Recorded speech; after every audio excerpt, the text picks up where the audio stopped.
And a pleasant good evening to everyone. My name is Keith Williams. Welcome to the Author Showcase. The name implies that we do just that. We showcase book authors.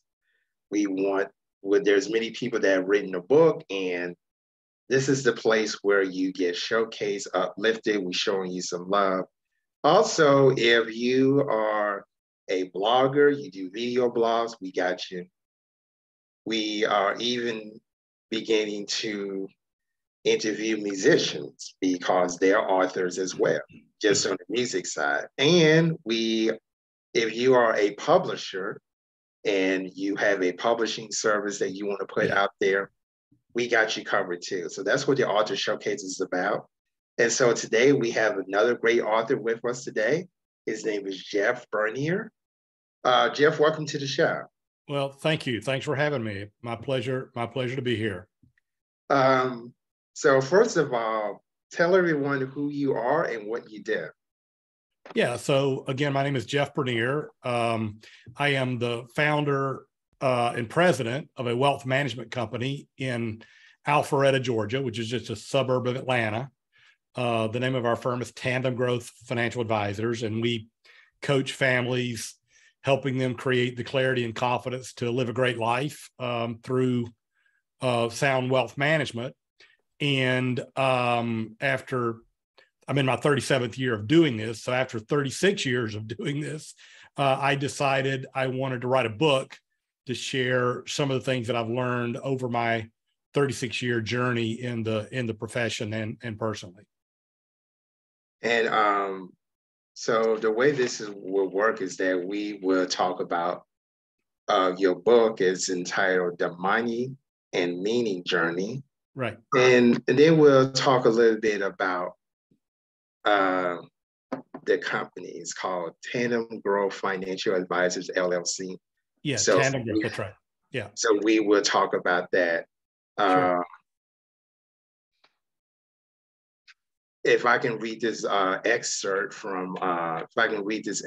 here that was sent to us. In his book release, The Money and Meaning Journey shows that it is possible for wealth and meaning to grow together in your life's second act. That it is possible to create wealth and use it to benefit your life, your family, and your surrounding community. Jeff walks readers through the process of uncovering what matters most and offer a toolkit for managing money in the second act of their lives through goal-focused investing, tax planning, and estate planning. So please explain, what does it mean for actually just two things. The possible for wealth and meaning to grow together in your life's second act. What do you mean by that? Yeah. So I think about life as a journey. And so the whole book, and the idea behind the book is to think about our life as a journey. You know, Joseph Campbell wrote a lot. He was a professor and writer, and he studied the world of religions and myth. And what you find is that in many belief systems, there is a hero's journey that we all go through in our life. And so what I tried to do in the book is try to use some of Joseph Campbell's ideas about the hero's journey. And when you think about that, we have sort of a first act of our life, or the first half of our life, and we have the second act, or second, third, and fourth act of our life. And so what happens, I think, is many people, as they have worldly success in the first act, and they accomplish life goals, they get married, they get good jobs, they get promotions, they start having some measure of professional and financial success.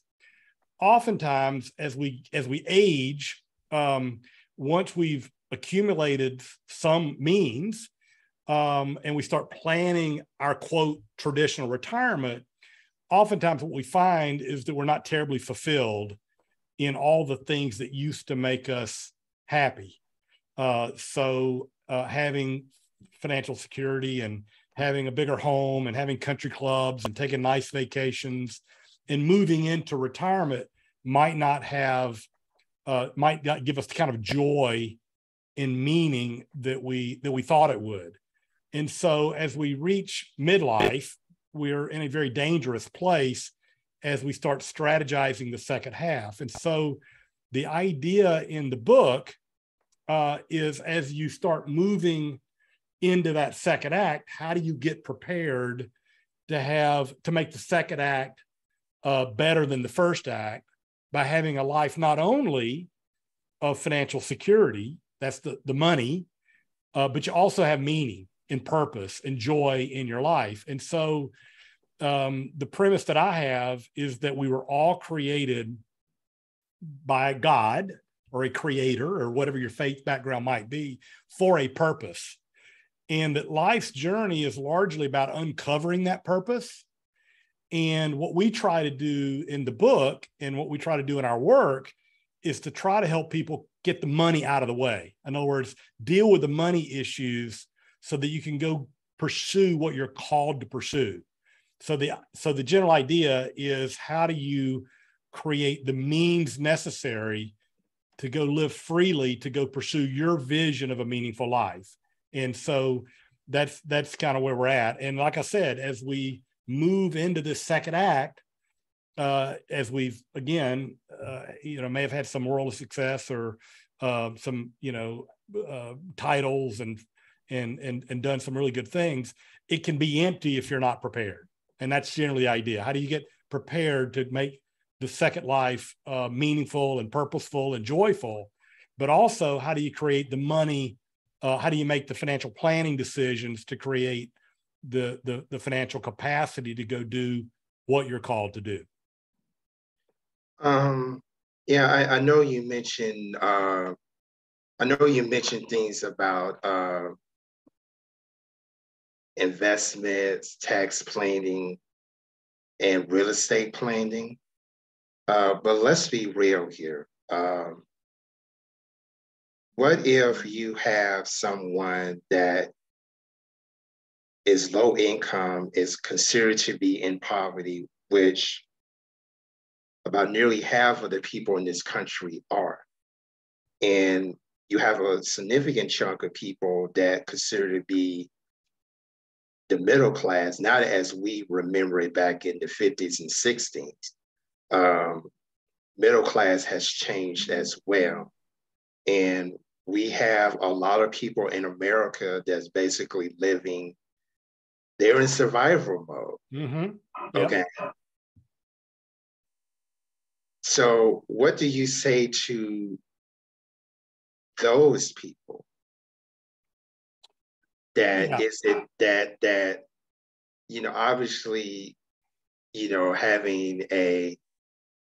having a desirable lifestyle and generating wealth is nearly impossible for them because they're not thinking about putting money in an IRA or an annuity, or having a savings account at their local bank. They're just trying to survive. Right. And for someone, and this is no reflection on you, I'm just being real.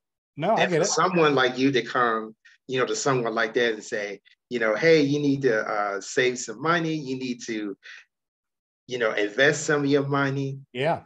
I guarantee you that someone is probably going to punch you in your face, right? Right. Or they're going to get angry, right? Right.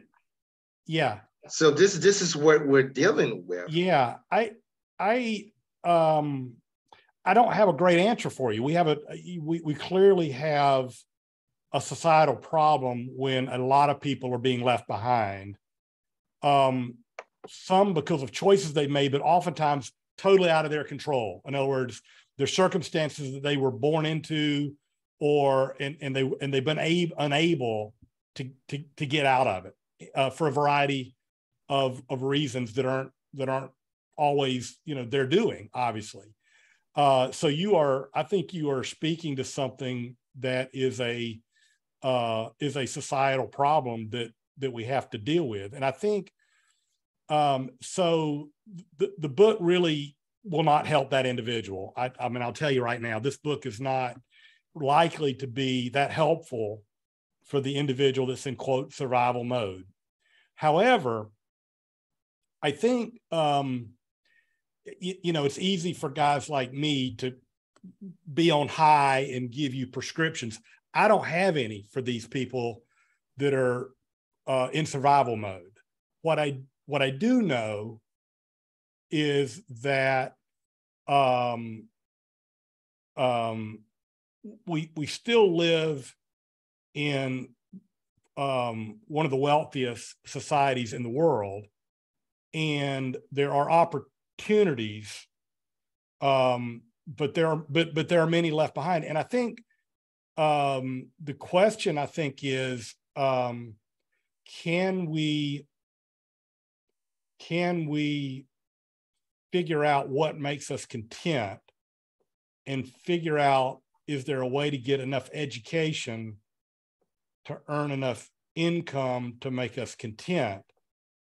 But I think what you're saying is a valid point. There are a lot of people that they're just trying to put food on the table and have shelter, and they don't get the opportunity to ask deeper questions about meaning and purpose, because they're just humping it.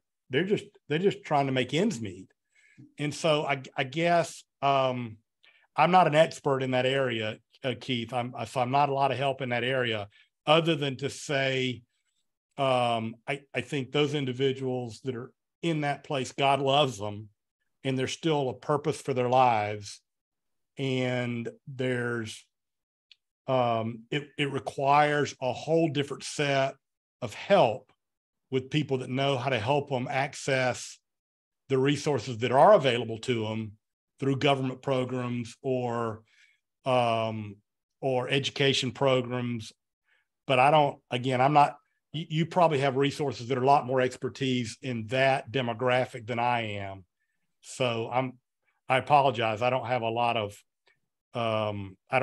expertise and knowledge on how to help the individual who is just trying to get by day to day in their economic circumstances. But you're correct. But you're correct. Guys like me that come to them and say, "Look, we need to do a financial plan," would be ridiculous. They need to figure out how to do a budget and figure out how.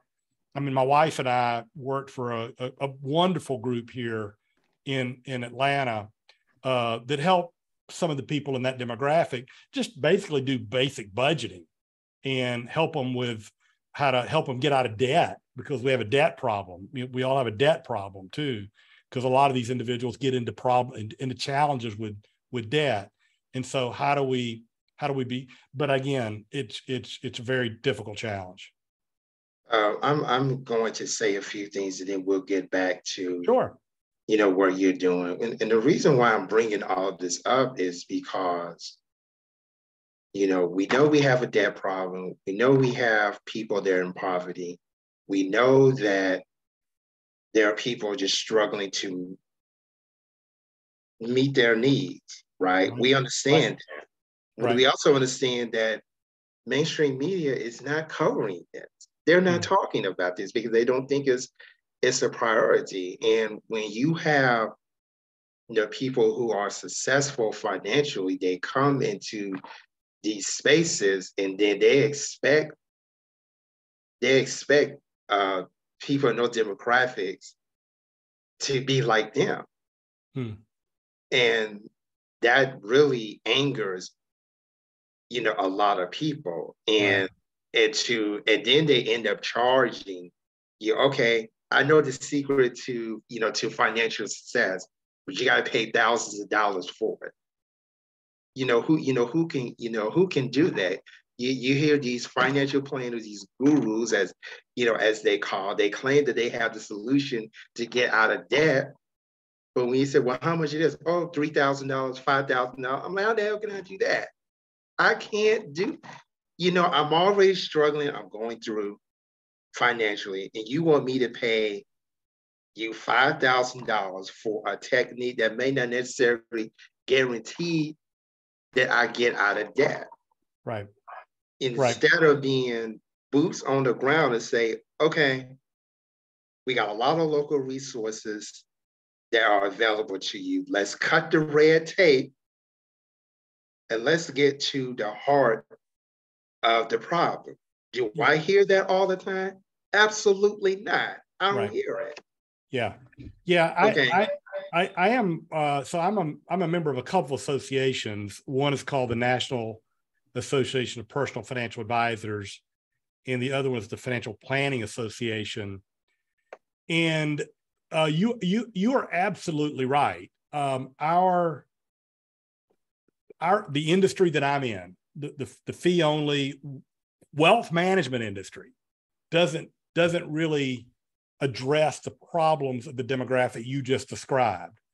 Both associations have resources that they try to partner with local agencies and do pro bono, basically free counseling. But it's not what it's situational. And I don't know that it's the right answer for the kind of people you're talking about that are struggling, that probably need someone to help them, ongoing with some counseling and coaching and encouragement and knowing where all the resources are. But look, there's not the problem you've identified is spot on. There's not a lot of financial incentives for our industry to serve that demographic. And so it has to be through, education or nonprofit or government agencies to try to come along, because again, our industry, they are being left behind by my industry because our industry does not have the resources or the expertise. And we are for-profit companies, and so I think there's been some progress in my industry in terms of pro bono planning. Like the Financial Planning Association has a really good pro bono planning network where advisors do free financial planning. But again, as I mentioned, it's not, as you mentioned, boots on the ground, consistent over time, and I know that's the problem. I must say that is the most honest answer I have ever heard from a person who is expertise in the world of finance. Because oftentimes in these podcasts that when you have a privileged financial expert that comes on here, some of the information they may present is good, but they're not really empathetic to what everyone is going through. It's only for a narrow demographic, and episodes like that tend not to have too many views because the subject matter doesn't pertain to the majority. Let's face it, the majority of Americans are going through financial. And for something like this or something similar to that, not gonna have a lot of demographics. Yeah. And so when I go and I talk about these things to people like yourself, I just want you to be aware, and those who are watching and listening to be aware, hey, this is what's going on, and no one is really advocating for those individuals, especially those that are in a position of power, that are in a position of privilege, they're in a position to help people. They listen to stuff like this and they brush it off. If they just work hard, really, really, really hard, they will be in my position. It's really deeper than that. And I think a lot of people do not understand the history, behind it. And let's be real, a lot of the people that say that they have worked hard, to get what they are, they're liars. Yeah, Well, absolutely. They're liars to a well, degree. yes. I mean, look, I've been incredibly blessed, and many of us have been, but to not be empathetic to the needs of I mean, the group here that I worked with was called Homestretch, where we did the counseling, the budget counseling.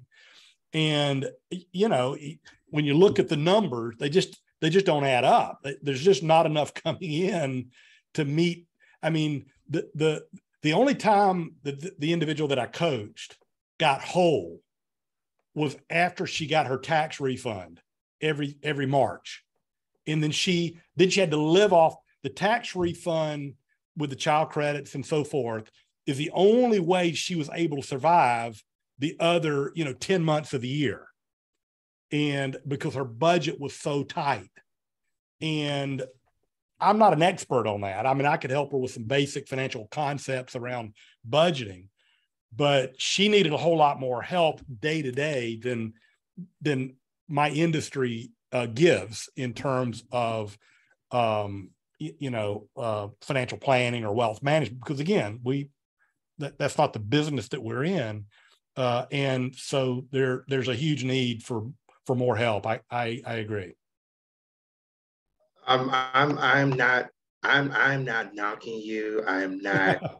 I don't take it personally. I am not trying to. No, I get it. I'm not trying to pass judgment or send vibes of condemnation, but I just want you to be aware of what the reality is versus what you're hearing in mainstream media, right, that no one is not really talking about. Now, let me ask you this, and we'll get back to the real reason why we're here. Would it be something that you advocate for? Is what something I would advocate for? Okay, so I'm pretty much sure you are aware of the financial situation that's going on for the majority of Americans. And I understand that this is not your area of expertise. Right. But I must ask if this is something, if you was to, would this be something that you would advocate for? Because if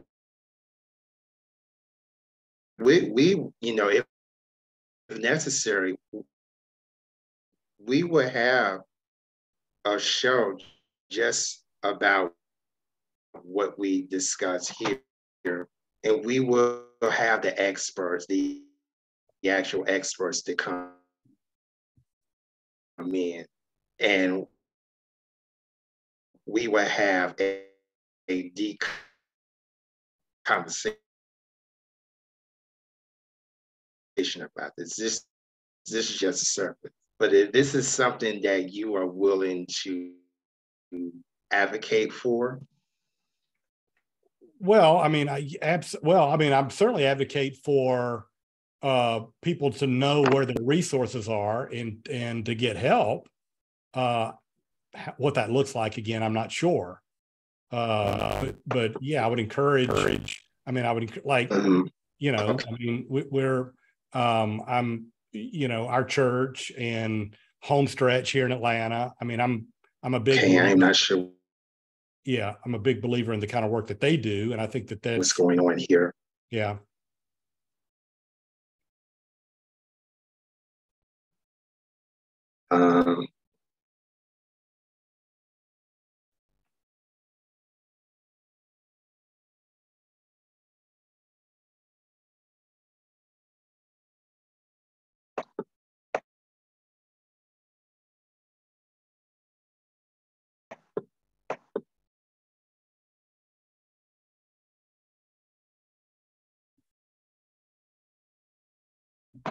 Just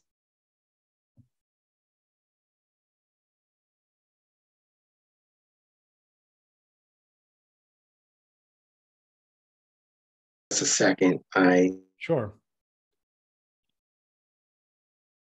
Yeah, you're kind of going in and out a little bit. think that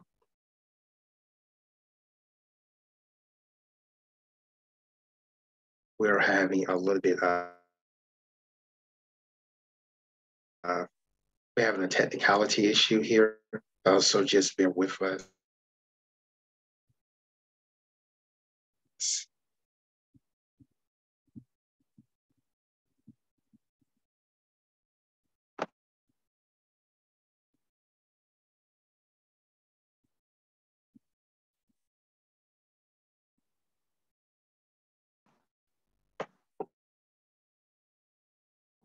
Are you still there? Yeah, I'm here.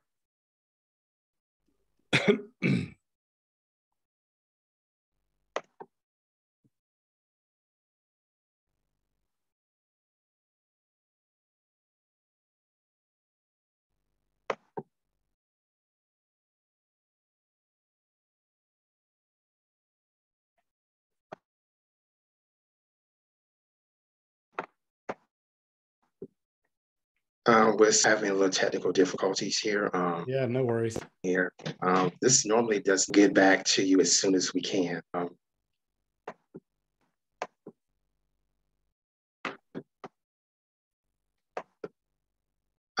We still here? Yeah, I'm here. Okay. It was just as I thought. An unstable connection here.